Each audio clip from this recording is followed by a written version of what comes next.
দর্শক এই মুহূর্তে ফরেন সার্ভিস একাডেমিতে আছেন সহকর্মী এস.এম. আরিফ। আমরা যুক্ত হচ্ছি তার সাথে। আরিফ, রাজনৈতিক দলগুলোর সঙ্গে ঐক্যমত্য কমিশনের আজকের বৈঠকের বিষয়বস্তু নিয়ে কি খবর আছে আপনার কাছে জানাবেন। সদা এই জাতীয় ঐক্যমত্য কমিশনের যে বৈঠকটি আজকের বৈঠকের মধ্যাহ্ন বিরতি চলছে। এখন এই মধ্যাহ্ন বিরতি পর্যন্ত সকাল থেকে যে আলোচনা হয়েছে বলা চলে যে আলোচনায় কিন্তু আসলে সর্বাত্মক ঐক্যমত যেটি বলা হয় সেই ঐক্যমতে পৌঁছানো যায়নি। যে বিষয়গুলো নিয়ে আলোচনা হয়েছে এর মধ্যে মূল বিষয়টি ছিল বাংলাদেশ যে প্রাইম মিনিস্টার বা প্রধানমন্ত্রী হবেন সেই প্রধানমন্ত্রীর মেয়াদকাল, সেই মেয়াদকালটি কিন্তু আসলে এর আগে সংস্কার কমিশন কিন্তু দুইবারের যে একটি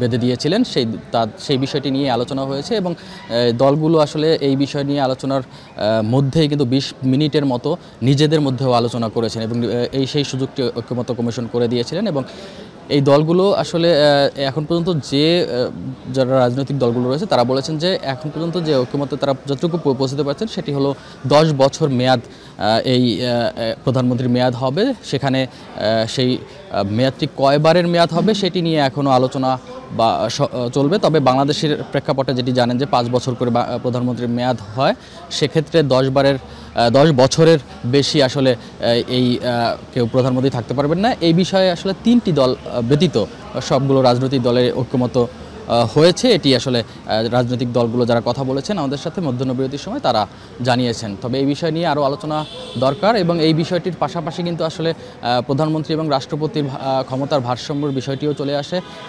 পাশাপাশি এনসিসি নিয়েও আলোচনা চলে আসে। সে সব বিষয় নিয়ে কিন্তু একটি আলোচনা হয়েছে এবং রাজনৈতিক দলগুলোর মতামত হলো এই সবগুলো বিষয় নিয়ে রাষ্ট্রপতির সহ এইগুলো নিয়ে সবগুলো বিষয় নিয়ে একটি প্যাকেজ আলোচনা তারা করতে চান বা করার দাবি করছেন ঐক্যমত্য কমিশনের কাছে। এবং সেই প্যাকেজটি এমন হবে যে এই প্যাকেজের মধ্যেই সবগুলো বিষয় চলে আসবে এবং তারপরে কিন্তু তারা যতটুকু ঐক্যমত্যে পৌঁছতে পারবেন সেটি নিয়েই আসলে জনগণের সামনে তারা যেতে চান, এই বিষয়টি কিন্তু তারা জানিয়েছেন। এবং বিরতির পর আরও কিছু বিষয় নিয়ে আলোচনার কথা রয়েছে, যেমন সংরক্ষিত নারী আসন সেটি ১০০-তে উন্নীতকরণের বিষয়টি রয়েছিল এবং সেটি আগে থেকে আলোচনা চলছিল।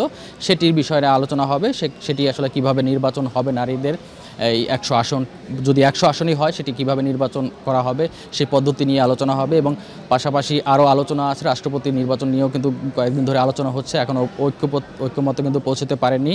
সেই বিষয়গুলো নিয়েও কিন্তু এখন এই যে পরবর্তী সেশনটা রয়েছে বিরতির পর সেখানে আলোচনা হওয়ার কথা। এবং আগে যেটি জানিয়েছে যে প্রধানমন্ত্রীর যে মেয়াদ সেটির মধ্যে কিন্তু আরও একটি বিষয় রয়েছে যে এই আসলে প্রধানমন্ত্রীর মেয়াদটা আসলে কয়বার হবে। যদিও বাংলাদেশের প্রেক্ষাপটে ৫ বছর করে, অনেকে কিন্তু ৪ বছরের বা সংস্কার কমিশনের কিন্তু একটা ছিল যে ৪ বছর করে সেই মেয়াদটি হবে এবং 2বারের বেশি থাকতে পারবেন না। তবে এই কয়বার থাকতে পারবেন সেটি নিয়ে আলোচনা পরবর্তীতে হয়তো হবে। এবং আজকে জানেন যে আজকের পরে 2 দিন বিরতি দিয়ে কিন্তু বুধবার আবারও নতুন করে আলোচনা হবে। সেই আলোচনা সেদিনকে হয়তো বা আরও এই বিষয় নিয়ে বিস্তর আলোচনা হওয়ার কথা রয়েছে। আর আরেকটি বিষয় জানিয়ে রাখি, ঐক্যমত্য কমিশনের সহসভাপতি আলী রিয়াজ তিনি কিন্তু বলেছেন যে সব দলগুলো ছাড় দিলে জুলাই যে সনদটি সেটি খুব দ্রুতই কিন্তু তারা করতে পারবেন, সেই প্রত্যাশা কিন্তু তিনি জানিয়েছেন আজকের আলোচনার শুরুতে। আরিফ, আপনাকে ধন্যবাদ।